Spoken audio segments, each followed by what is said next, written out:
حضور مولا کائنات شیر خدا کرم اللہ تعالی وجہ الکریم فرماتے ہیں، حضور علیہ الصلوۃ والسلام نے ارشاد فرمایا، اللہ رب العالمین جل وعلا کل میدان محشر میں لوگوں کو کھڑا کرے گا، اے لوگوں کھڑے ہو جاؤ۔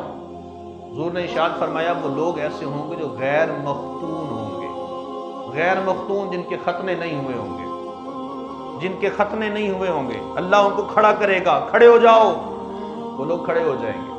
اللہ فرمائے گا میں نے تمہیں حکم دیا تھا تم میری اطاعت کرنا، میں نے تمہیں اپنی اطاعت کا حکم دیا تھا، تم نے میرے حکم کو نہیں مانا، میں نے تمہیں نسب عطا کیے تھے، تم ان نسبوں پر ایک دوسرے پر فخر کرنا شروع ہو گئے، تم نے ذاتیں بنا لی، تم نے کہا میرا یہ قبیلہ ہے، میرا یہ نسب ہے، میں نے نسب تمہارے لیے اس لیے بنائے تھے لِتَعَارَفُوا تاکہ تم صرف پہچان کر سکو، لیکن تم تو ایک دوسرے پر فخر کرنا شروع ہو گئے۔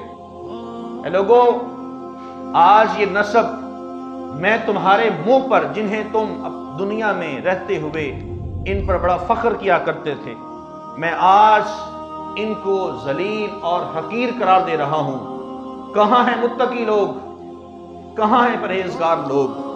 اللہ فرمائے گا ان اکرمکم عند اللہ اتقاکم، تم میں سے سب سے معزز ترین شخص وہ ہے جو اپنے رب کے نزدیک سب سے متقی اور پرہیزگار ہے۔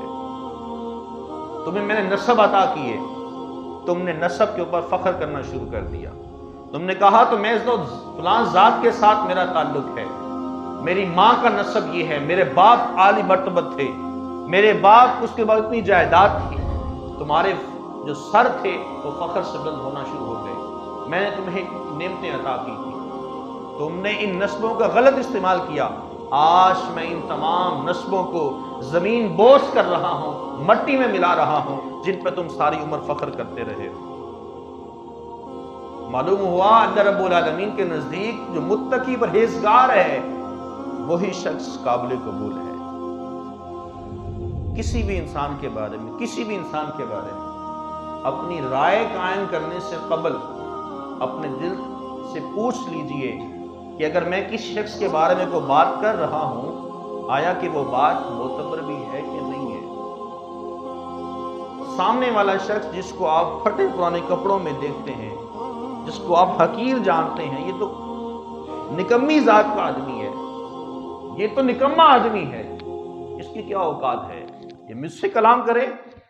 ہو سکتا ہے وہ پھٹے پرانے کپڑوں میں جو شخص آپ کے سامنے بیٹھا ہے جسے آپ حقیر جان رہے ہیں اللہ کے نزدیک متقی اور پرہیزگار ہو۔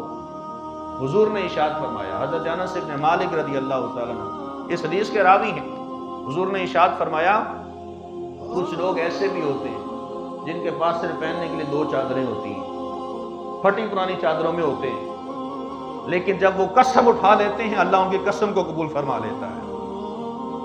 لوگ ان کو حقیر جان رہے ہوتے ہیں لیکن جب وہ قسم اٹھا لیتے ہیں کسی کام کی اللہ ان کی قسم کو پورا فرما دیتا ہے، جو وہ ارادہ کرتے ہیں اللہ اس ارادے کو پورا فرما دیتا ہے۔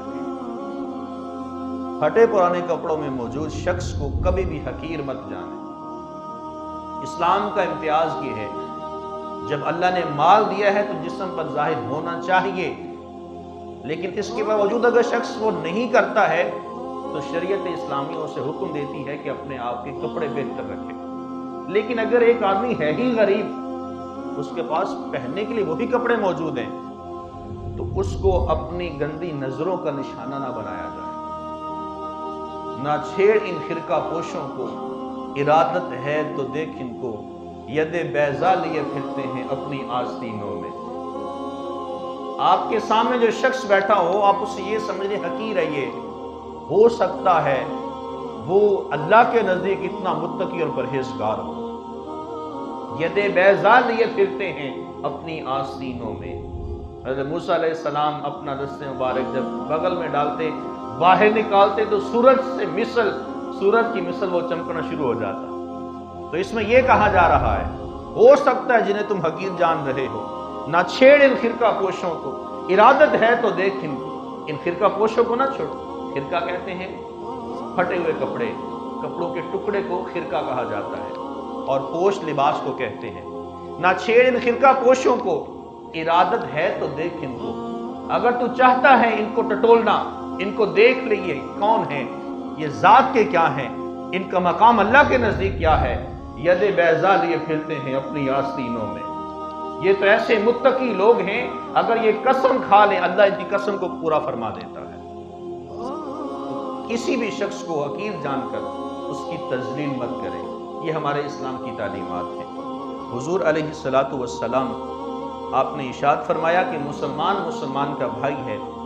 4 باتیں حضور نے ارشاد فرمائی، توجہ کے ساتھ سماعت کیجئے گا۔ حضور نے فرمایا مسلمان کا بھائی ہے، نہ اس پر ظلم کرتا ہے، نہ اس کو ظلم میں سونپتا ہے، یعنی ظلم میں اس کو داخل نہیں کرتا۔